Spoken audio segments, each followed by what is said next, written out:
Salut à tous, bienvenue sur la chaîne. Une vidéo que j'avais envie de faire depuis longtemps, c'est quelques raccourcis essentiels, indispensables, peut-être que vous ne connaissez pas sur votre Mac, qui vont sans doute vous faire gagner pas mal de temps. Dans la plupart des cas, on a besoin de la touche contrôle, la touche option et la touche commande. En fin de vidéo, je vous ferai un petit point sur cet appareil que j'ai acheté il y a presque un an maintenant, que je vous avais pas présenté, mais en tout cas que j'utilise vraiment au quotidien, qui permet tout plein de raccourcis. Vous allez voir, c'est super pratique, c'est Elgato qui fait ça. Je vous mettrai le lien dans la description si ça vous intéresse. Ça vaut une centaine d'euros.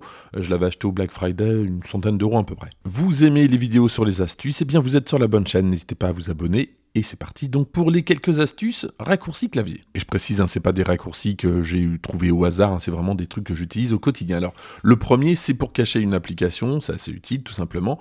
On appuie, je vous mets tout ça en bas à droite, regardez, commande H et l'appli donc est masquée.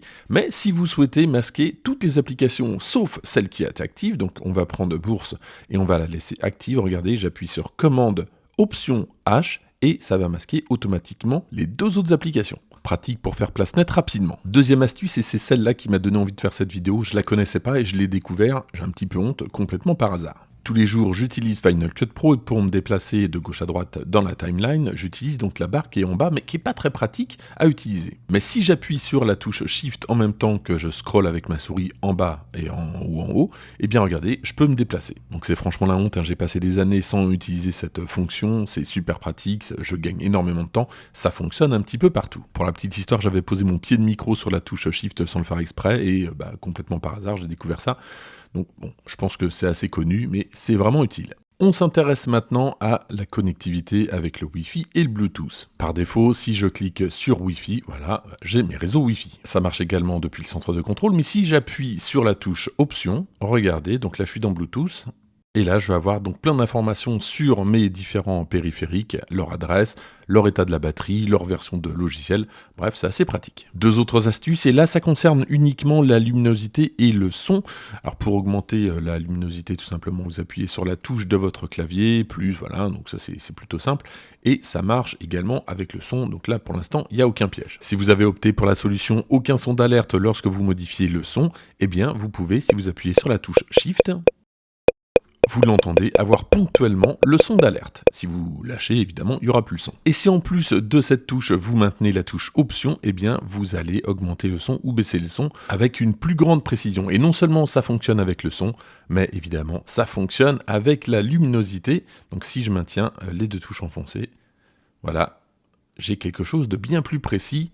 Bon, vous le voyez simplement avec l'affichage, on ne voit pas ce qui se passe à l'écran. Alors petite précision aussi, si vous avez un Mac Studio, un Mac Mini, en tout cas un ordinateur avec aucun écran intégré, et si ce n'est pas un écran Apple, eh bien il n'y a pas beaucoup de marques qui permettent de contrôler le son, la luminosité depuis le clavier Apple. Le BenQ le propose, je vous mettrai également, puisque c'est l'écran que j'ai, je vous mettrai un lien dans la description si ça vous intéresse. Concernant les fichiers, si vous faites commande D, évidemment, vous allez dupliquer votre fichier, commande C pour le copier, commande V pour le coller, mais si vous souhaitez le mettre dans un autre dossier et tout simplement le déplacer, il y a une petite astuce. Lorsque vous allez coller, vous appuyez en plus sur la touche option, donc ça fait commande option V, on l'a vu juste en bas, et ça déplace le fichier, évidemment, je peux le faire dans tous les sens. Voilà, donc ça peut être assez astucieux. Vous le savez sans doute, pour fermer une fenêtre ou tout simplement une page web ou même un onglet, il y a un raccourci qui existe qui est commande W. Mais vous l'ignorez peut-être, il y a un raccourci inverse qui permet de réouvrir l'onglet. Tout simplement, on va appuyer sur commande majuscule et T, et voilà, l'onglet que vous aviez fermé est de retour. Vous hésitez sur la définition d'un mot, eh bien c'est pas très compliqué, vous appuyez sur commande CTRL et D, vous pointez le mot, alors juste avant évidemment, et vous allez voir que ça va ouvrir automatiquement le dictionnaire. Alors ici je suis dans Safari, mais ça fonctionne évidemment avec TextEdit ou d'autres logiciels. Et puis il y a des raccourcis pratiques, mais qui sont en doublon avec certains gestes. C'est le cas pour remettre une page en plein milieu. Alors vous avez la possibilité, si vous appuyez sur Option et le bouton vert qui se trouve juste ici, de remettre automatiquement la fenêtre en plein écran. Mais encore plus pratique, c'est un double clic en haut de la page, ça fait exactement la même chose. Pour mettre la page en plein écran, mais complètement en plein écran, tout simplement, le bouton vert, ça vous connaissez. Pour basculer très rapidement en mode ne pas déranger sur Mac, c'est très simple, vous appuyez sur la touche Option et vous appuyez sur Notification. Voilà, vous avez basculé en mode ne pas déranger, et pour rebasculer dans le mode d'origine, vous appuyez sur Option plus Notification. Et puis un petit dernier pour la route, hein, c'est sans doute mon préféré, c'est celui que j'utilise le plus, c'est pour naviguer dans l'arborescence du Finder. Alors ici, donc j'ai mis plusieurs dossiers, je suis rentré dans des dossiers, donc j'ai des sous-dossiers de sous-dossiers. Si je veux voir, tout simplement, j'appuie sur commande et ensuite donc je clique en haut. Donc là, j'ai mon arborescence, mais je peux également faire ça complètement au clavier, tout simplement. Donc je vais revenir dans le dernier dossier, voilà. Et si j'appuie sur commande avec la flèche qui monte, regardez, je reviens dans mon dossier précédent. Et pour aller plus loin, donc il y a ce Stream Deck de chez Elgato. Alors c'est le moins cher que j'ai pu trouver, que je me suis acheté, donc je vous ai dit, il y a à peu près 1 an, une centaine d'euros. Et ça permet donc, avec une simple pression, de faire plein d'actions, notamment des raccourcis. Et c'est bien pratique pour des raccourcis qui sont un peu compliqués, où il faut 4-5 doigts. Ça peut arriver, donc c'est l'intérêt de ce produit. Alors je ne vais pas rentrer dans les détails, mais voici l'interface que vous installez donc sur macOS. Les emplacements que vous voyez là donc correspondent aux 8 cases, aux 8 touches en fait de l'appareil, et je vais donc pouvoir les personnaliser. Évidemment, je peux avoir des sous-catégories, je ne suis pas limité à 8 touches, je peux en avoir beaucoup plus puisque je peux mettre des dossiers, et surtout je peux avoir plusieurs pages. Bon bref, là en tout cas, pour des questions de praticité, j'en ai mis qu'une. Voilà tout ce que vous pouvez faire. Alors je ne vais pas rentrer non plus dans le détail de tout ce qu'on peut faire, mais en gros vous allez pouvoir lancer un enregistrement, arrêter un enregistrement, donc ça c'est pas mal pour le streaming.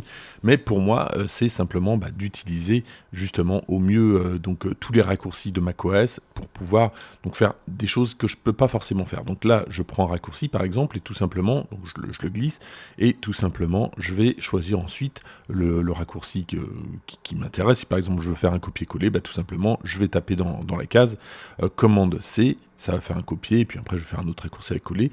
Je vais pouvoir lui donner donc une étiquette, et automatiquement il va être donc intégré à mon appareil, donc je vais pouvoir l'utiliser très facilement. Alors ce que j'utilise moi, bon ça va pas forcément très loin, mais en tout cas ça peut vous simplifier la vie au quotidien. Typiquement celui-ci, c'est pour activer et désactiver l'énonciation du survol de texte. Donc ça c'est une option d'accessibilité. Lorsque je vais l'activer, le Mac va me lire automatiquement le texte que je suis en train de survoler avec la souris. Je peux avoir des trucs plus basiques, typiquement puisque j'utilise pas mal Final Cut, le bouton ici avec le petit ciseau, c'est pour couper une partie d'un plan. L'icône en haut à droite, c'est pour simplement lancer l'application Final Cut. J'ai également un bouton qui me permet de lancer automatiquement la voix off, en tout cas de lancer l'interface pour enregistrer de la voix off. En bas à droite ici, c'est simplement un raccourci qui me permet de lancer automatiquement ma fenêtre Finder pour mon bureau. Bref, et je peux mettre évidemment d'autres fenêtres Finder.